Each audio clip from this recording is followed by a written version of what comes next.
What's up? I'm Troubleshoot. Once again, the netgraph has changed. First of all, on CS2's release, it was a bunch of blocks that move around, then it was a bunch of dots, and now it's changed yet again. When you get in game and head across to your settings menu in the top left, followed by game, followed by this new telemetry setting over here, which takes you to game, followed by telemetry, you'll see this over here. Show frame time and FPS if conditions are poor, never or always. We get the same options for ping over here, packet loss and misdelivery, and we get a few new sliders. Them being frame time warning threshold, which will basically alert you when you drop below a certain FPS frame time, and packet misdelivery warning. When you get over, I think it's 5% packet loss, it'll be considered poor networking, and the notification will show in the top right hand corner of your screen. This is infinitely more useful than just a bunch of squares that are different colors and just a bunch of dots. Let's preview it. This is absolutely fantastic. As you can see in the top right, I actually understand what's going on with my game. I can see my frame time, total frame rate, then my ping, packet loss inbound, and packet loss outbound. This is incredibly useful to see, much more understandable than a bunch of dots or squares, and I'm really glad that Valve has decided to change things. It's fantastic to know when your internet conditions are bad, your PC's struggling, etc. So when it pops up, you'll be able to close browsers, background programs, etc. Obviously, by default, you won't have this so low. It'll be somewhere around maybe, I don't know,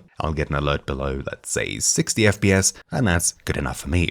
Of course, if you don't want to show anything in the top right, if it distracts you while you're playing, simply set it down to never for all of these options here, and when you do so, you'll never get notifications about what's happening. Hopefully you found this video useful. Thank you for watching. My name's been Troubleshoot, and I'll see you all next time. Ciao!